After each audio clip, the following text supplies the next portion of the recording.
gila, tak sioman, sewel. Ini antara label negatif yang selalu kita beri kepada pejuang keceroran mental. Dan kerana stigma macam ni, menyebabkan mereka takut untuk mendapatkan rawatan dan malu dengan keadaan diri sendiri. Kalau kita boleh memberi simpati kepada pesakit fizikal, kenapa tak pesakit mental? Psikosis ini akan merungkai dengan lebih lanjut kisah benar perjuangan dalam senyap.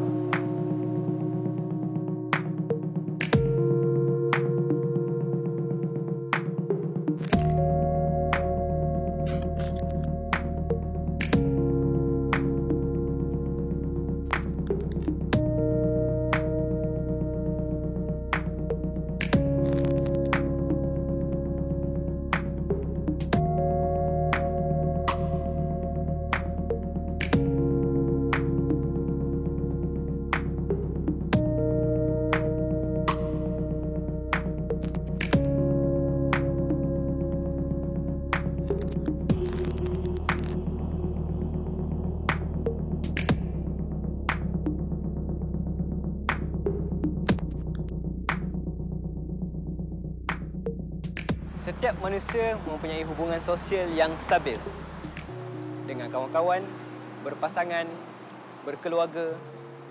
Tapi bagaimana dengan mereka yang mempunyai cabaran dalam hubungan kerana keceroran mental mereka? Topik kali ini kita akan melihat dengan lebih mendalam mengenai borderline personality disorder.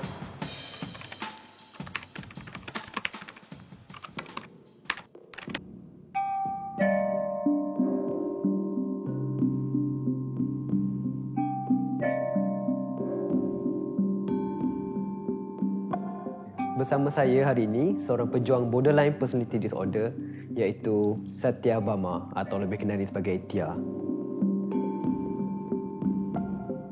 Tia, boleh cerita secara ringkas macam mana Tia mula discover Tia ada borderline personality disorder?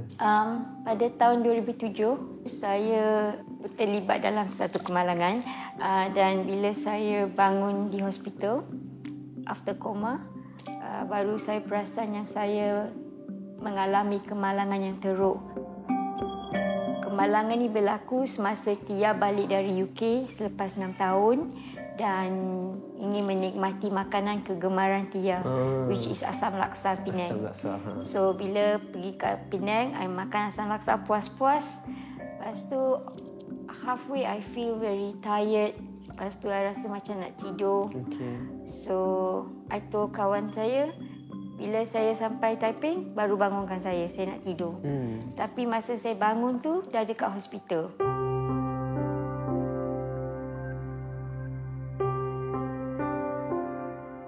Jadi doktor cakap macam mana keadaan Tia waktu tu? Will it be okay if I did this and speak in English? It's easier for me sure. to explain. Okay. When the doctor came in, I asked him what exactly happened to me. So I was in Taiping Hospital for I think almost 2 weeks. That time Dr. Vimal was treating me and Dr. Vimal realized that my scalp here, this bone here, was turning black, meaning it's leading to brain damage. So he quickly called up Dr. Lim. He's supposed to be one of the best plastic surgeon. So I was then sent to Ipoh General Hospital, and during that 1 month I went through multiple head surgeries. So my body was exhausted, I was tired.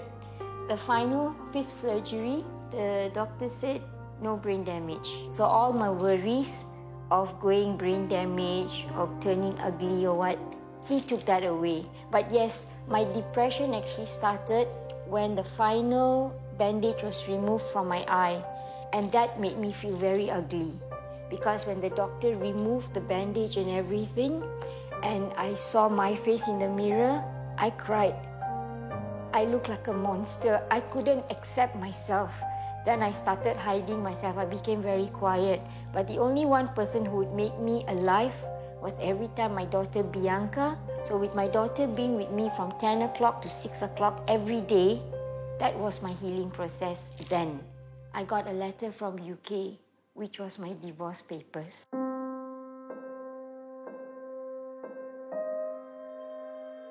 And a man who would never divorce me gave me a divorce without even being there, but just from a picture he saw. I sunk into massive depression. I think that's when my depression started.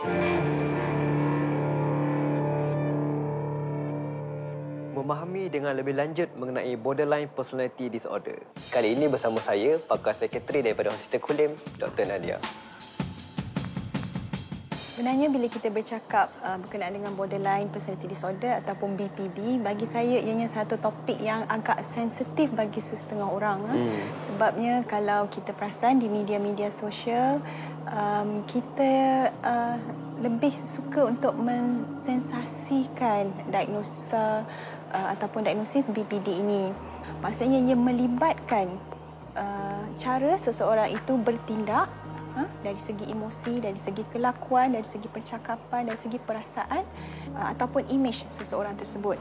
Okey, dia bermaksud bahawa seseorang itu mempunyai satu personality yang tidak stabil dari segi bagaimana kita panggil self-esteem ataupun bagaimana keyakinan seseorang itu terhadap dirinya ataupun bagaimana dia melihat diri dia. Sama ada dia seorang yang kuat ataupun dia seorang yang berdikari ataupun dia seorang yang dependent ataupun bergantung pada seseorang. Dan disebabkan oleh borderline personality disorder, personality dia tidak stabil, ianya banyak dipengaruhi oleh faktor-faktor luaran.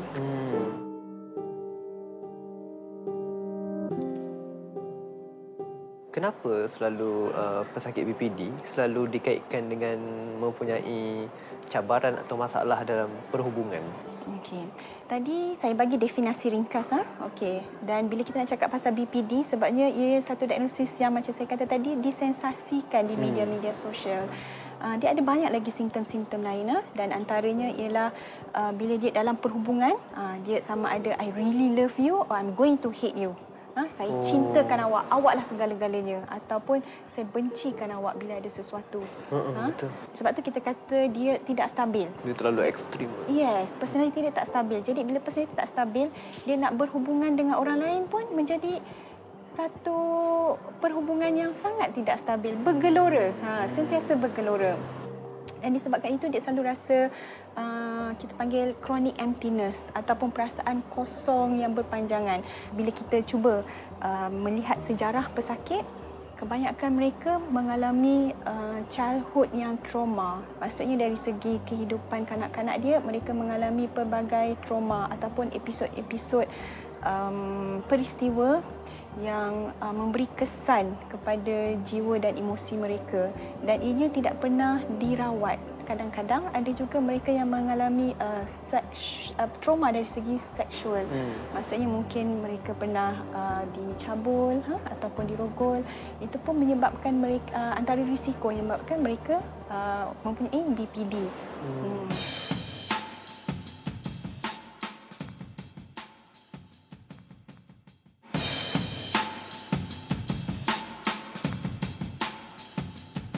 Tadi bila Tia kata Tia depressed bila tengok muka lepas pembedahan tu, berapa lama ambil masa daripada saat tu sampai ke doktor bagi diagnosis kepada depression dan seterusnya kepada borderline personality disorder tu? Dalam masa 3 tahun. Ke 3 tahun? Ya. Bermula dari pencarian tu official 2009, dia dimanipulasi. So masa tu bekas suami cakap, you ikut kita balik sebab kita akan uruskan you duduk dengan Bianca sebab you boleh continue jadi mak dia. Tapi dalam masa 2 bulan, Tia dianiaya dan disuruh tinggalkan UK. Bila Tia balik dari UK, bekas suami telefon cakap you takkan dapat anak you bila-bila pun. So Tia ambil pisau nak step mak. Okay. That's when I stop. I said, no, something wrong with me. So I take back, I stop. I still waras to stop. Then I told my mother, I think I need help. So I was taken to psychiatric care, and then the doctor checked me, and then I was diagnosed with, first they thought maybe bipolar and so on, but then the doctor said because I got multiple personality. Sekarang doktor label Tia dengan satu penyakit. Iaitu? BPD, Borderline Personality Disorder.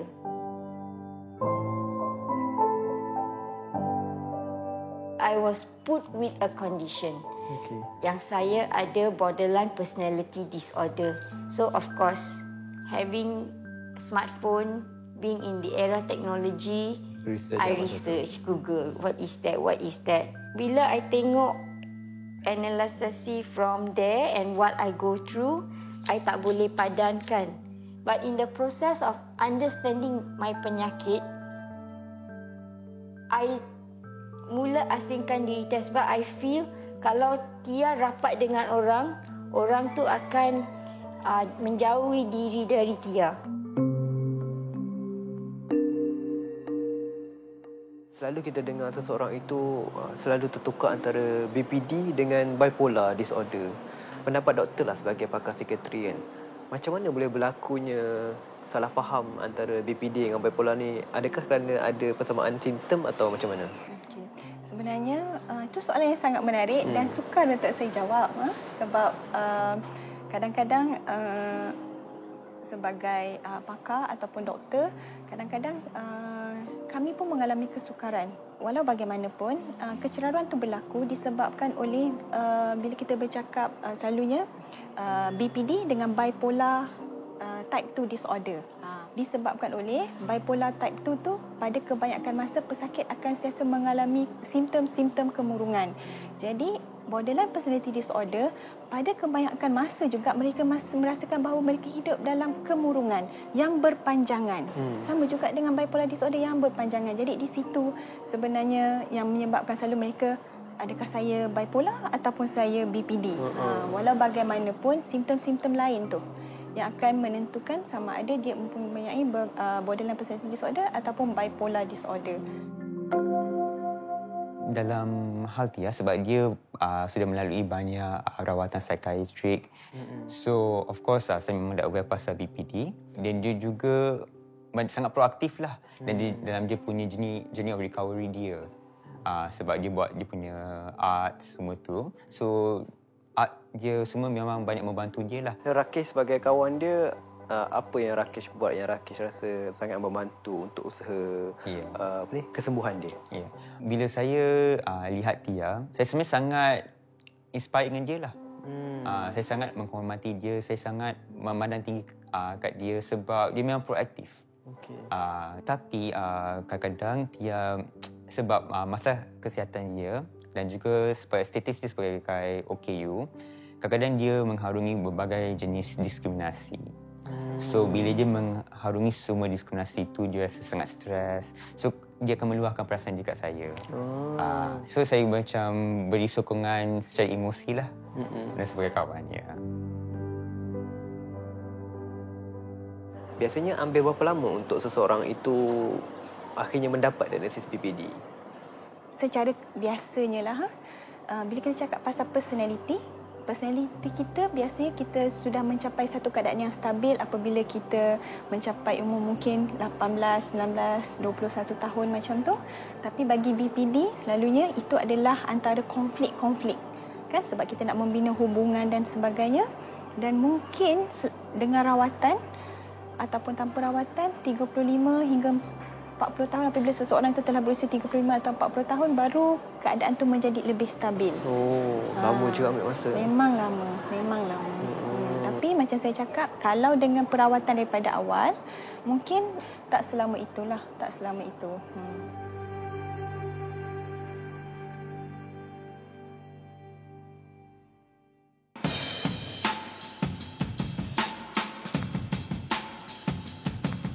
Bayangkan anda berdiri di atas laut dalam keadaan yang bergelora, berombak dan tidak stabil. Inilah apa yang dilalui oleh seorang pejuang BPD setiap hari. Ketidakstabilan dalam emosi, mood yang sentiasa berubah-ubah, hubungan yang tidak tetap.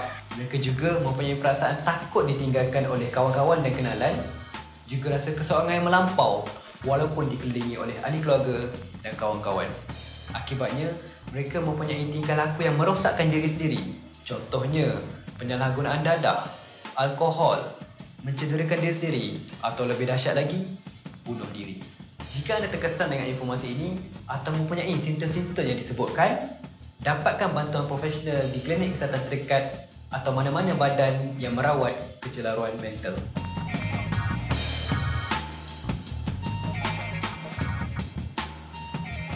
Katakanlah seseorang itu sudah diberi diagnosis BPD, apa apa rawatan yang sesuai untuk pemulihan BPD ini?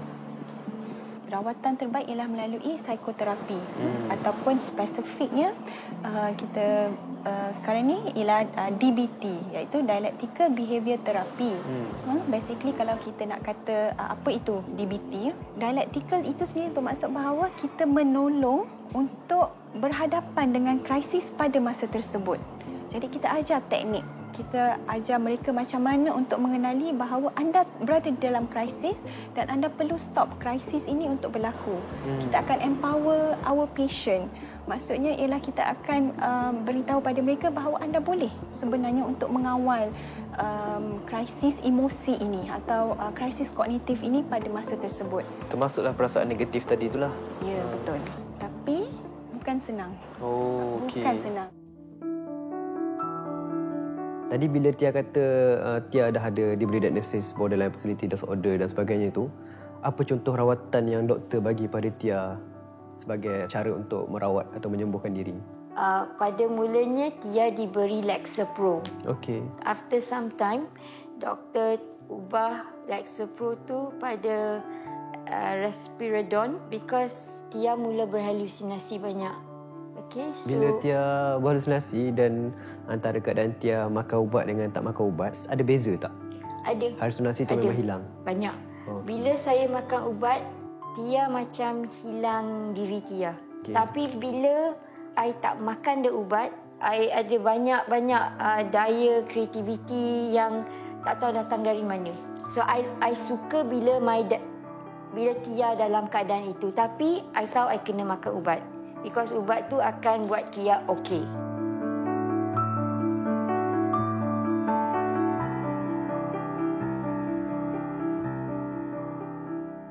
Memandangkan kat luar sana mesti ada kenalan-kenalan yang mempunyai kecerobohan mental macam ni, tapi tak tahu macam mana nak tolong. Rakesh sebagai seorang berpengalaman berada di sisi Tia waktu-waktu begini, boleh kongsikan pada penonton apa yang mereka boleh buat? Okey, so pada pendapat saya, nasihat pertama yang saya boleh beri dan juga paling penting ialah kita tak boleh menidakkan perasaan kawan kita. Okey, for them, their feelings is true. Perasaan mereka valid. Jangan menidakkan perasaan mereka. Kalau mereka rasa cemas, mereka rasa cemas. Jangan cakap, oh benda ni kecil je ataupun alah benda tu tak berapa besar. Jangan. Okay? Sebab for them, their feeling is real. Another thing is also good friend, we have to reassure them. Kita kena memberi jaminan kepada mereka yang kita tak akan tinggalkan mereka. Yang kita masih menghormati mereka dan kita masih ingat mereka sebagai kawan yang kita masih sayangi.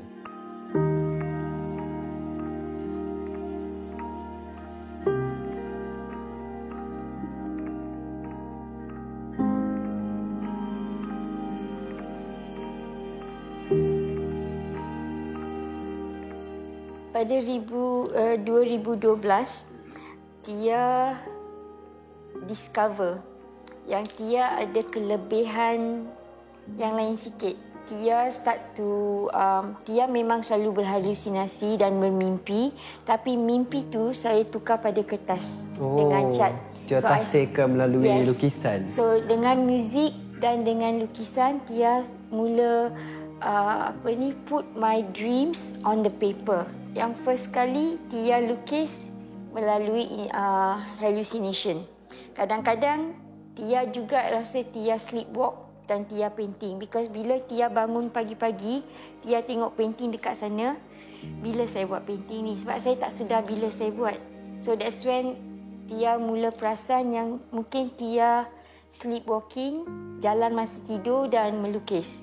So, lebih kurang macam Tia menggunakan ekspresi seni itu sebagai cara untuk mengenali. Macam terapi. Sebagai terapi. Yes.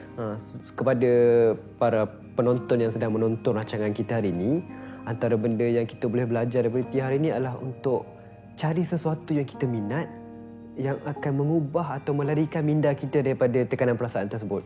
Sebab selagi mana kita terus berada mahu dalam tekanan tersebut, kita akan terus berpusing-pusing dalam perkara yang sama. Tapi bila perasaan tu akan dilarikan dengan buat contohnya terapi seni macam ni, ada orang dia memandu, ada orang dia buat macam baca novel dan sebagainya, buat benda yang cuba melarikan diri, yang menenangkan hati, ia akan jadi faktor yang sangat penting untuk penyembuhan seseorang itu. Dan dia bukannya satu-satunya yang menyebabkan sembuh, tapi dia melengkapkan sembuhan tersebut. Saya jujur memang sangat terinspirasi bila Tia pengalaman daripada Tia hilang segalanya. Saya boleh kata Tia hilang segalanya, tapi perlahan Tia mula mengorak langkah dan akhirnya sekarang Tia dikenali dalam dunia-dunia yang melibatkan seni. Dan bukan mudah untuk berkongsi sesuatu yang kita alami pada masa lampau, terutama kalau kisah itulah kisah yang saya kira macam kisah hitam jugalah. Jadi terima kasih sangat Tia, dan saya harap Tia terus berkembang dan berkembang menjadi bintang di angkasa sana. Kita dapat saksikan pejuang kecoran mental sebegini sebenarnya sedang berjuang dalam senyap. Tindakan mereka yang merosakkan diri sendiri maupun orang sekeliling adalah sejenis bahasa untuk memohon bantuan dan meraih perhatian. Terletak pada kita untuk menghukum dengan mata atau memahami dengan hati. Dan kita perlu faham bahawa tak sempurna kesihatan seseorang tanpa kesihatan mentalnya. Temui saya, Aiman Amri, hos anda dalam rancangan Psikosis untuk kupasan topik kecoran mental yang lain.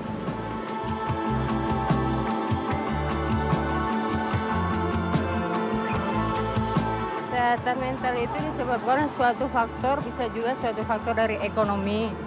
Ya, dari ekonomi, misalnya dari ekonomi maupun dari kesehatan tersendiri, maka terganggulah kesehatan mental seseorang. Nah, dari masalah pikiran maupun stres. Bagi saya, nak menjaga kesihatan mental, kita kena selalu tenang lah.